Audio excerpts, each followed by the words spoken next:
धरती माता देखने में तो शांत लगती है, लेकिन अंदर से हलचल मची रहती है। इसके नीचे प्लेट्स हमेशा खिसकती और रगड़ती रहती हैं। कभी कभी ये हलचल छोटी होती है, पता भी नहीं चलता, लेकिन कभी कभी इतनी जोरदार होती है कि सुनामी जैसी भयानक चीज आ जाती है। जमीन के नीचे समंदर के तल को एक बड़े कालीन की तरह सोचो। जब टेक्टोनिक प्लेट्स टकराती या फटती हैं तो पानी बहुत जोर से हिलता है, जैसे कोई कालीन को जोर से झटक रहा हो।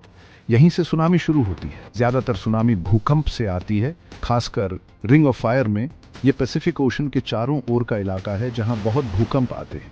लेकिन सिर्फ भूकंप ही नहीं, पानी के नीचे ज्वालामुखी फटने से भी सुनामी आ सकती है। इंडोनेशिया में क्राकाटोआ नाम का ज्वालामुखी 1883 में फटा था। इससे बहुत बड़ी सुनामी आई थी जिसने तटीय इलाकों को तबाह कर दिया था। जमीन के ऊपर या नीचे जमीन खिसकने से भी इतना पानी हिल सकता है कि सुनामी आ जाए। सोचो, जब ढेर सारे पत्थर और मिट्टी समंदर में गिरते हैं तो कितनी ऊर्जा निकलती है। यही ऊर्जा लहरें बनाती है जो हजारों मील दूर तक जा सकती हैं। सुनामी कैसे आती है, ये समझना जरूरी है, तभी हम इसके खतरे को समझ सकते हैं। जब सुनामी शुरू होती है तो ये समंदर में बहुत दूर तक जाती है। हवा से आने वाली लहरें सिर्फ पानी की सतह पर होती हैं, लेकिन सुनामी की लहरें समंदर के तल से लेकर सतह तक पूरे पानी में चलती हैं। इसलिए इनमें इतनी ऊर्जा होती है और ये बहुत तेज चलती हैं।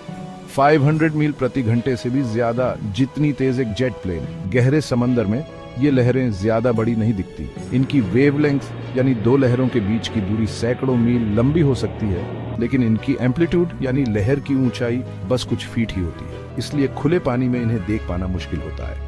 लेकिन जैसे ही सुनामी किनारे के पास उथले पानी में आती है, ये बदल जाती है। जैसे जैसे समंदर का तल ऊपर उठता है, लहर में भरी ऊर्जा सिकुड़ जाती है, वेवलेंथ कम हो जाती है और एम्पलीट्यूड बहुत बढ़ जाती है, कभी कभी 100 फीट से भी ज्यादा। मानो कोई विशाल हाथ समंदर को किनारे की ओर धकेल रहा हो। ऐसा ही लगता है जब सुनामी जमीन के पास आती है। पानी का स्तर तेजी से बढ़ता है, निचले इलाकों में पानी भर जाता है और पूरे तट डूब जाते हैं। पानी की इस दीवार की ताकत अकल्पनीय होती है। जब सुनामी की लहरें गहरे समंदर से उथले पानी में आती हैं तो इनका रूप बदल जाता है। गहरे समंदर में जहां पानी बहुत गहरा होता है, सुनामी की लहरें छोटी और चौड़ी होती हैं। इनकी वेवलेंथ लंबी होती है और एम्पलीट्यूड छोटी, इसलिए इन्हें देख पाना मुश्किल होता है। लेकिन जैसे ही ये लहरें किनारे के पास उथले पानी में आती हैं, इनका रूप बदल जाता है। पानी की गहराई कम होने से सुनामी की ऊर्जा सिकुड़ जाती है, जिससे लहर की ऊंचाई बहुत बढ़ जाती है। इसे शोलिंग कहते हैं। ये वैसा ही है जैसे आप पाइप के आगे वाले हिस्से को दबाते हैं, पानी का प्रेशर BRH जाता है और पानी जोर से निकलता है। ठीक वैसे ही जैसे जैसे सुनामी की लहर उथले पानी में आती है, इसकी ऊर्जा केंद्रित हो जाती है और एम्पलीट्यूड बढ़ जाती है। पानी जितना उथला होगा, शोलिंग का असर उतना ही ज्यादा होगा।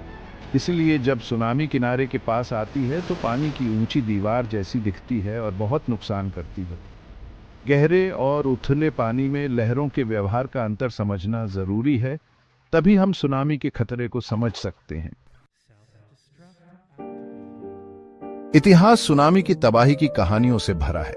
2004 में सुमात्रा, इंडोनेशिया के पास आए भूकंप से आई हिंद महासागर की सुनामी इन आपदाओं की विनाशकारी शक्ति की याद दिलाती है।